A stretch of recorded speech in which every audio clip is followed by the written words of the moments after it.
Hello and welcome to SourceTweak's summer training program on AI. I wanted to take a few minutes to walk you through what you can expect from this training we're jumping into. More importantly, I want to give you a sneak peek at some of the real-world applications we'll be building from scratch throughout our sessions. Now, let me be upfront about something important. This program isn't about teaching you how to build your own AI models from the ground up.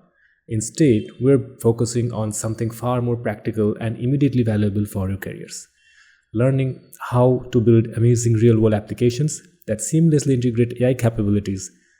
As developers, you will master the art of creating various bridges and interfaces that connect your code to powerful AI systems. I'll make sure to cover all the major AI concepts, milestones, and key topics that form the backbone of modern artificial intelligence. And that's because when you walk into that interview room, you need to be ready for those theoretical questions that inevitably come up. But here's the thing. Our primary focus will be hands-on practical experience with large language models and how you, as a software developer, can leverage these powerful tools effectively. Trust me, by the end of this preview, you'll be as excited as I am about what lies ahead.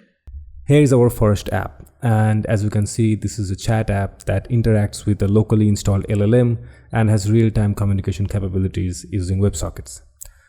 Let's ask how Python event cycle works. Now have a look at the developer console right here. I have a WebSocket connection active on port 8000 here, right here. And look how we're getting chunks of streamed responses from the LLM via WebSockets. And we can even inspect what these small pieces of chunks return and how we're concatenating them to render a fully functional UI. And it's finished. Let me show you another cool feature.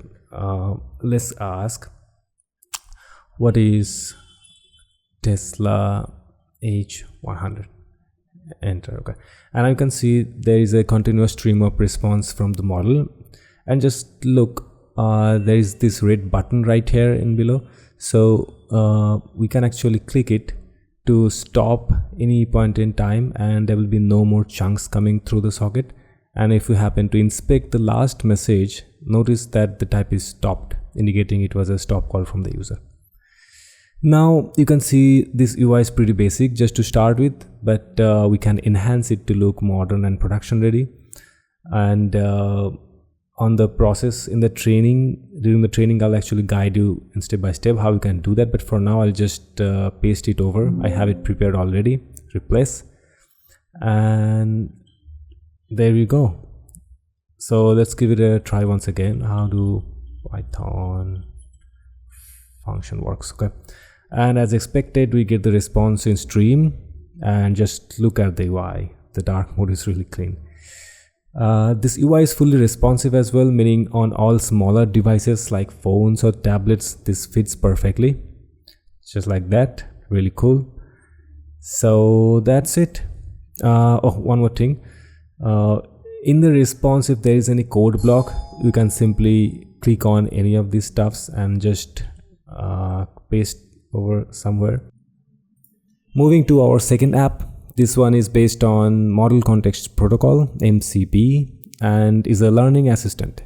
I thought this app could be really useful, especially for students. As you can see, I have documented everything this app does and the many ways you can use it. And for the features, you can see there's multiple ways, and it supports quite a few things. First is upload images and diagrams. You can teach the model how, and it learns from your data. It can generate quizzes for practice purposes, and it supports explanation at different levels like child, teen, and adult. Here are the guides and examples on how you can do all these things. This particular app doesn't really have a UI, but it runs on REST APIs, and I'll show you how to interact with them. This is Postman, and we're going to make a request to the teach endpoint so the model can learn from you. And as payload, I'll share some details about Python 3.12 and its features. Okay, so sending out the request, and we have the response. Okay, so learn about what's new in Python in topic Python.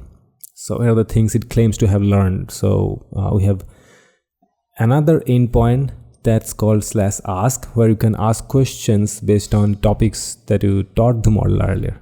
So let's ask in topic Python, what is the latest version of Python? Send out, and we have the response. It says the most recent version of Python is 3.12, okay, which was released in October 2023. Now let's see if this is what we taught the model earlier. I don't say anything in the understanding, but in the content, here you go, we mentioned explicitly October 2023 right here. So similarly, there is an endpoint called /upload, where you can submit images, files, etc. and mention a topic. So here I'm uploading the SourceTweak curriculum PDF file, and the response, waiting for a saying, okay, the response says it detected 5 pages, read all of it, okay, and this is the analysis. Cool. Why not we ask something based on that? Let's ask a question based on that PDF file. I'll ask it to give me a list of bullet points on the topic students will learn from the training program. Send the request, and here we have the answer. Now it's a JSON and inline markdown format, so it's a bit hard to read in raw. So I'll just quickly make it look pretty using this markdown viewer, but first I'll do some cleanup in VS Code. Let's word wrap and change all those /n's to new lines. Fine, and all the /t's into tabs actually, and copy and paste here, and we have the formatted response output. Looks like it did a good job. What do you think? Pretty cool, huh? Moving to the final app, and my personal favorite. I bet after getting the source code, you'll use this literally every single day, because that's the level of benefit this brings to you. Notice I have a basic JSON file which acts like a config, and every single item has some keys like name, search in. Observe, this is a URL, and in all these items, this key value pair indicates which URL or web page to visit. Then we have a criteria key here. In plain text, you can describe any condition you're looking for to get a match in that web page's content. Did you get it? Yes, this app notifies you if your criteria matches. Just imagine how useful this could be. So here we have 5 conditions and preferences where there are few gaming websites and an Amazon web page for iPhone 16. Now let me open up all these pages one by one in my incognito browser, and let's see what you can find there. So the first one is a web page for PSN for God of War Ragnarok. And I see there's some pretty nice discounts here. Okay, so the second one is God of War 4 on Epic Games, and look here, they have restricted us with an age confirmation dialog box, which means unless we fill up the fields and verify that we are over 18, they won't allow us to read any content. So that's a challenge for anything non-human to bypass this. I'll just randomly fill it up real quick, and here we have the actual page we were looking for. And if we look at the config, we have criteria mentioned that this link specifying a discount equal to or more than 30%, and look at the page, they're having an insane 60% discount right now. So that's a green light for us to taste. Similarly, for the first page, we have a condition of 30% or more, and let's see what we have here. That's great. I'll speed up the recording here as there are other web pages with certain conditions.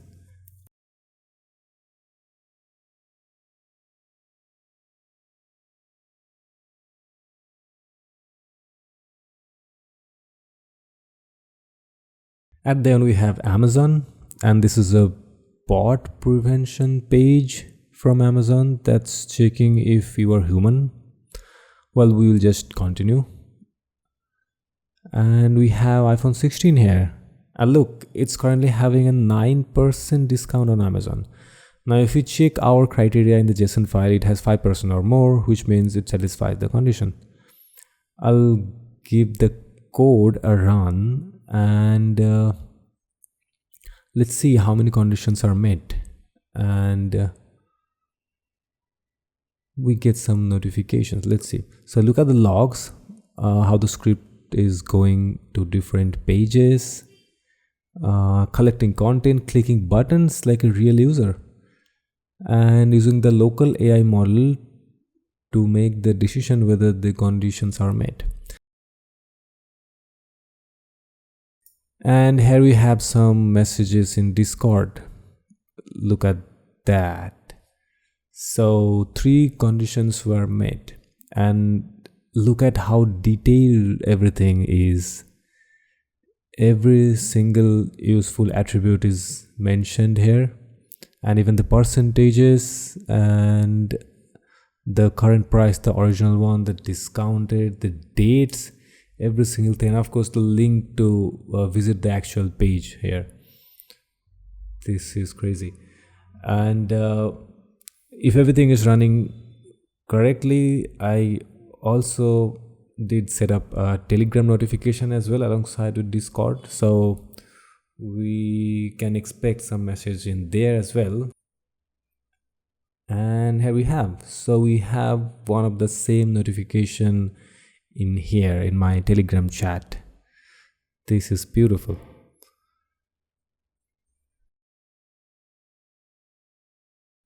So these are the 3 apps we'll be building during the session of the training program. These are the real world AI apps waiting for you to build. Join us and turn these possibilities into your reality.